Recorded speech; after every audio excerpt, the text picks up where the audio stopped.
Hello, guys. It's Megan coming to you from the Needlepoint Clubhouse here in St. Louis, Missouri. And we are back for another episode of Megan's Musings. So today we're going to talk about retreats. There has been, I guess, probably since about 2021, after the pandemic, there's been a lot of buzz about retreats. So what is a Needlepoint retreat exactly?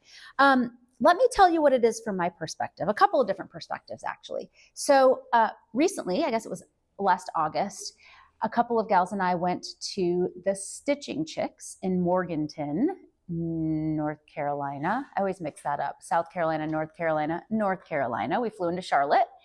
And our intention for going to a retreat was to literally, the definition of the word, retreat from home, retreat from work, retreat from life, and hang out in an environment that's inspiring and sit and stitch. So it was awesome. I hope that that's the same feeling that people have when they sign up to come to one of our retreats here at the Needlepoint Clubhouse. It's an opportunity to meet people. It's an opportunity to hang out and stitch. It's an opportunity to acquire maybe some threads that you've been looking for. But the point to me of a retreat is a chance to get away, but also maybe a chance to meet new friends, to see what other people are working on, and just to hang out. What do we do here at the Needlepoint Clubhouse when we have a retreat? When we have a retreat here, first of all, we do our 4 retreats a year by lottery. And what that means is that we have had interest that exceeds our ability to host. So in other words, when we say, hey, we're having a retreat, a couple hundred people might be interested in coming to that retreat. We are comfortable hosting about 48 to 50 people here in our building. And so what we do is we ask you to fill out a form and say, I'm interested in coming to a retreat. And then a few days later, we do a random number generator. So we take that Google form, we slice it into an Excel spreadsheet. And honestly, when I say we, it's never me. It's always somebody else, because it breaks my heart that we can't host all the people all the time. And so one of the coordinators of the retreats does a random number generator. And if they choose number 42, then the number 42 person on the list is chosen to be part of the lottery. After that, we send an invoice so that you can pay for your invoice and hold your spot in the retreat.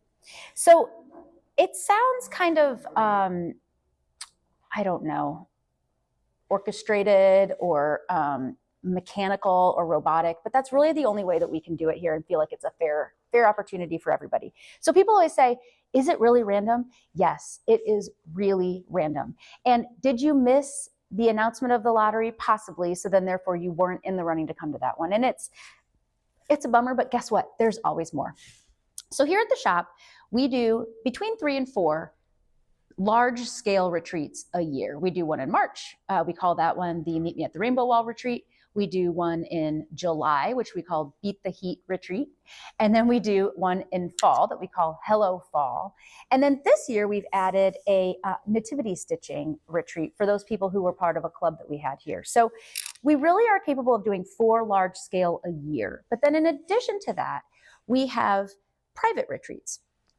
We have our local Stitch Club has a retreat. So they come to us and they say, hey, when is a good day for us to have a retreat for a couple of days? And so in other words, we open up the store. We offer our local people the opportunity to come in, sit, hang out, and just retreat from home and do some stitching.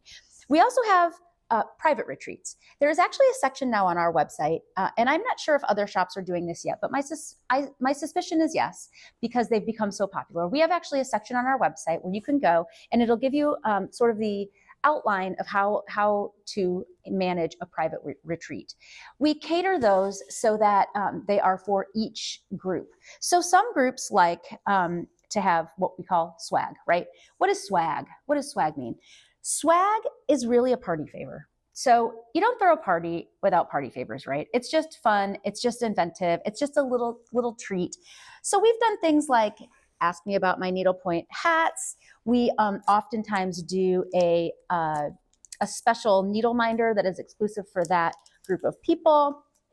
We sometimes I guess oftentimes do a bag. And I guess the original intention of having a bag was so that when you came to the retreat, if you purchased some things or you acquired some stuff, or maybe you became a little disheveled with your packing, then you would have a bag that you could take all of your things home in. But let's be honest, needlepointers love bags, right? So that's what we call swag. So when we do our large scale retreats, we always have swag. We try to be different and fresh about it. We do rinse and repeat some swag. It is baked into the fee. So part of what we do with our large scale retreats is we charge a fee. The fee is non-refundable. And the reason for that is because once we have the attendees slotted in, it is very difficult for us to then fill those spots. And we've already begun to order the swag. We've already ordered the food, etc. And so our retreat fees are non-refundable. We do our best here, and I imagine that most stores have this policy that we say it's non-refundable, but if there's something awful that happens at the last minute, we do our best to try to have a backup list for people who'd like to attend the retreats. And so if we can fill the spot, then we're happy to refund the money. If we're unable to fill the spot for you, then oftentimes what we do is we just do what we can to get you the swag and the little goodies that we collected for those retreat attendees. So swag. So really, like I said, it's just a party favor. We also offer at our large scale retreats, we do lunches 3 days in a row. We like to offer 3 full days of stitching. And so our stitching retreats are typically Friday from 10 until close, which is 4, Saturday from 10, oftentimes until 8. We like to bring in dinner also. So we do lunch on Friday, lunch and dinner on Saturday, and then lunch on Sunday. Now, are you required to attend every single solitary minute of those retreats? Absolutely not. We just want to make sure that we offer you a lot of stitching time, a lot of face time with friends, and a chance to just relax. And so we try to provide food that is sort of user-friendly that most people would enjoy. There's, of course, snacks. We have a soda machine here. And that brings me to another point. What do you do at a retreat? You snack, you eat chocolate, you eat junk food. Maybe you have a glass of wine in the afternoon because it's fun. We provide all of those things here at the Needlepoint Clubhouse. And my observation from the one other retreat that I attended and others that I've seen publicized on Instagram is that the exact same thing is going on there. It's an opportunity to have a spot at a table, have some snacks, and just enjoy friends. So a spot at the table, right? So here at the Needlepoint Clubhouse, we actually do have 50 chairs. And so we have an awesome opportunity to be able to host that many people. And we feel like there's a pretty good amount of space for each individual person. I think some shops are able to host more than others, but I know that the retreats I've seen and the ones that I've attended, there's a spot for you to sit at. And so when I attend a retreat, I've only attended, I guess, as a guest 2 retreats now, but I've also been a co-host at others, and I've observed sort of the setup. Here's what I like to do to prepare. I always bring my stand. Sometimes I stitch on stretcher bars and use my stand. Sometimes I don't, but it kind of feels to me like I don't know, maybe I'm like back in school and it's my place. So this is my little place. I'm holding my place. And at my place, I like to have a few things. I am just silly and I love a tiny little Ork container. I use little tiny China pieces as Ork containers. In fact, we've started selling these here at the store if anybody's interested in being silly like me and having a little spode salt dish or a ring dish or whatever you call that as your Ork container. But I love to have an Ork container. Oftentimes the store will provide a spot for you to throw your Orts, but it's nice to just have a little spot to collect all those things and then dump them at the end of the day. I actually use what would be considered possibly an Ork container as a little way to organize all of my things. So I've got my tiny little Ork container, I've got my scissors, and then I use a needle minder to have size 13, size 18, and size 22 and 20 needles, and as well as a snag nabbit. So if I switch projects up, I've got an extra needle. That's just how I like to kind of organize. I have not done this, but I know that a lot of people bring an extra radius arm. If you have a stand and you an extra radius arm attaches right here onto your stand, and it allows you to stand up literally and have a minute to kind of rest your back and kind of move around a little bit and actually stand and do your stitching. So that's just kind of a little tip that I think some people have found to be helpful when they go to a retreat. So I bring my things. I always try to make sure that I have a lidded cup because, as you all know, that if you want to have some water, a coffee, a soda, whatever it is at the table, you want to make sure that if in fact you do accidentally dump that, your table mates are safe. So oftentimes swag, this was actually swag that we had at our last retreat, but oftentimes the retreat will give you a cup, but I just always try to think about that as an item to pack so that I'm kind of prepared for a day of stitching in the shop. I oftentimes pack very comfortable clothes, leggings or a dress, something that's just easy to sit in all day and enjoy. And then the other thing that I do is really one of two things when I'm packing projects. Oftentimes I will bring a larger project that I know that I really want to sit and focus on and just really get some good stitching on that one project. But at my last retreat, what I did was I packed a bag of all different project bags that have different projects going on. I called it sort of my WIP retreat, where I was finishing up little bits and bobs. And I will tell you, it was so satisfying to finish up those projects. I actually used this little contraption that we have here at the shop. It's a bag on wheels. This fits my stand. So I actually use this as my carry-on onto the airplane with my stand and my projects and my, so these were my two pieces. I put my purse in here, I had these, and I rolled it right in. That system worked well for me. I think that there's a lot of people who have different systems. What I then did is also I packed this bag that I love that can hold on to the handle of my roller bag. So then when I went to the shop, I had this that I could have all of my individual projects in. And then at the end of the day, I brought this with me. I left this bag at the store with my stuff in it, that my stand and all. And then I just walked back to the hotel so I could do a little evening stitching with this. So that's how I packed and that's how I planned.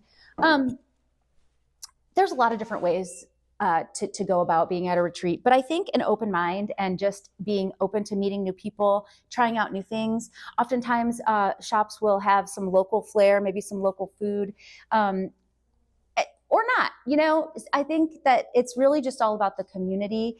But the other thing I would say is this. People often ask me, would you go by yourself to a retreat or would you go with a friend? I would do one of either, actually. So for me, I don't get a lot of time with friends to just sit and stitch. And so the last time I went to a retreat, I went with a couple of colleagues. We were really able to turn it off, just do our stitching, hang out at the table. But by and large, I think that this community is very welcoming and very friendly, and that the hosts of these retreats are also very welcoming and committed to helping build community. At least that's my hope as a Needlepoint store owner and a host of retreats, is that we make sure that you have a place at the table and it doesn't feel awkward. We typically preset name tags. So you have a spot, you walk in, you sit down, you know you've got a spot.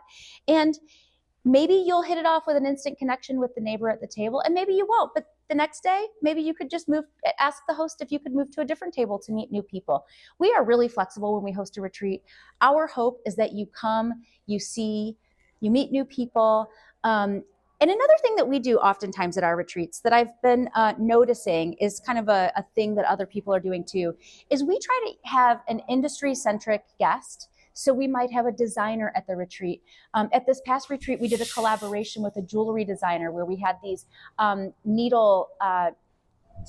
beautiful needle necklaces and bracelets. It was just sort of a fun thing to just underscore how much we love this community and to just be fun and be girls. We also have a mahjong table here in our store, and so oftentimes in the evening or before dinner, someone might say, hey, does anyone play mahjong? They take a break and go play mahjong, come back to their stitching. It's just really fun. And I encourage you all. I understand that not everyone has the time, the energy, or the financial capacity to go to a retreat. But I would even suggest that you find a local retreat that you could drive to and even do it for a day. I think you'll find that you'll expand your knowledge of the industry, your knowledge of the Needlepoint community, and just in general, meet some new friends. So again, we are all about community here at the Needlepoint Clubhouse. And so we are going to continue to plan parties.